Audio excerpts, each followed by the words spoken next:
Kisah wafatnya Sunan Kudus di tangan Dipati Wisesa. Sunan Kudus atau yang mempunyai nama lain Sunan Janapati dalam sejarah disebutkan sebagai salah satu anggota Wali Songo Kesultanan Demak. Pada saat Demak diperintah oleh Sunan Perwata atau Sunan Demak IV, disebutkan bahwa Sunan Kudus ikut serta, bahkan menjadi dalang pembunuhan Sunan Perwata bersama-sama dengan Arya Penangsang. Keterlibatan Sunan Kudus dalam peristiwa pembunuhan Sultan Demak IV ini kelak membuahkan dendam. Pangeran Raja Negara, anak dari Sunan Prawoto, begitu dendamnya kepada Sunan Kudus yang ikut serta melakukan pembunuhan terhadap ayahnya. Dendam inilah yang kemudian menyebabkan wafatnya Sunan Kudus.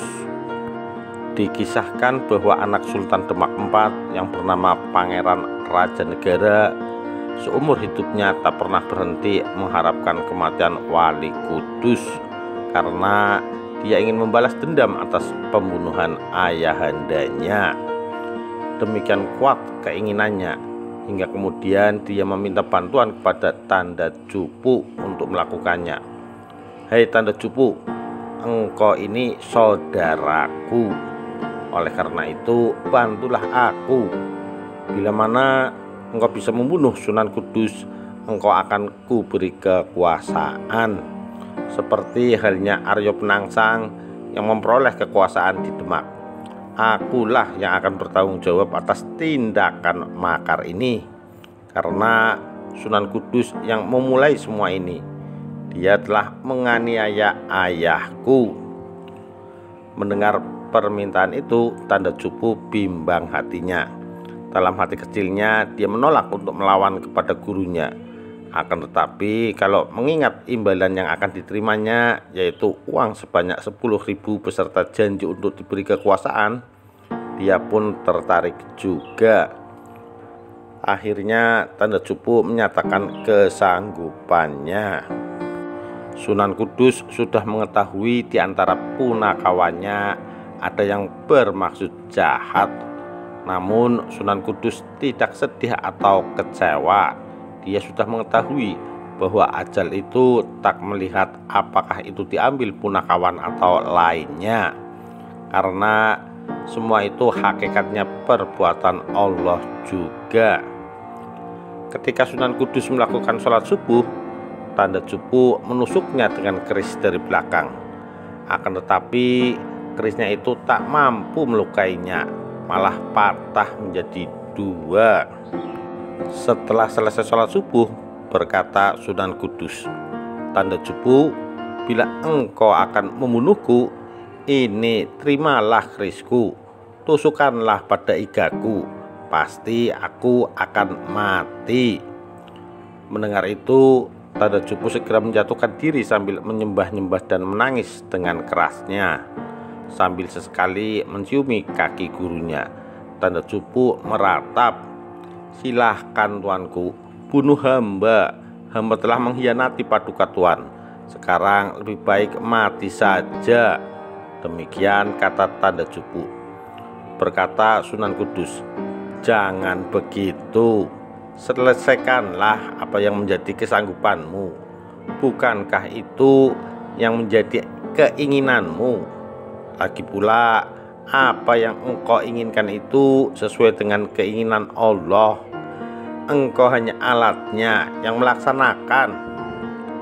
Dengan menyembah, Tanda Cupu berkata, "Tidak paduka Tuan, hamba tidak sanggup untuk melukai apalagi sampai membunuh paduka Tuan. Sudah terbayang oleh hamba siksa neraka seperti apa yang akan hamba hadapi. Neraka bagi seorang murid yang telah murtad dari gurunya." Kemudian berkata lagi Sunan Kudus, "Salah kata-katamu. Bila kau berpikir seperti itu, kau telah membantah perintahku. Dengan tidak jadi membunuhku, sudah nyata nerakalah bagimu."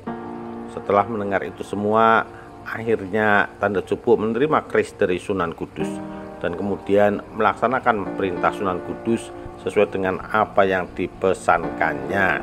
Sunan Kudus pun kemudian wafat. Sunan Kudus kemudian dimakamkan di pemakaman Surya Alam. Setelah menyelesaikan tugasnya, Tanda Cupu kemudian memperoleh gelar peserta kekuasaan sebagai Dalem Dipati Wisesa di Kudus. Dia diserai tugas untuk mengurus agama, sedangkan yang berkuasa di Kudus adalah Pangeran Raja Negara. Sementara itu di Demak, Arya Penangsang, Sultan Demak V marah besar selepas mendengar gurunya dibunuh oleh persekongkolan Tanda Cupu dan Pangeran Raja Negara. Arya Penangsang kemudian berangkat ke Kudus untuk membunuh keduanya. Seperti halnya pembunuhan pada gurunya, Arya Penangsang mendaki pembunuhan pada Tanda Cupu dan Pangeran Raja Negara pun harus dilakukan pada tengah malam atau subuh. Iring-iringan Arya Jipang memasuki Kudus menggetarkan seisi kota itu. Arya Penangsang berhasil mengobrak-abrik Kudus untuk kemudian membunuh Dipati Wisesa. Akan tetapi Pangeran Raja Negara rupanya berhasil melarikan diri. Ia lari ke Pajang. Ia meminta perlindungan kepada Sunan Pajang. Begitulah kisah wafatnya Sunan Kudus yang dikisahkan dalam naskah Mertasinga. Perlu dipahami bahwa yang memerintah Pajang kala itu adalah Joko Tingkir. Kelak Joko Tingkir kemudian berhasil membunuh Arya Penangsang atau Arya Jipang dan menghapuskan Kesultanan Demak serta menggantikannya dengan kekuasaan atau Kesultanan Pajang.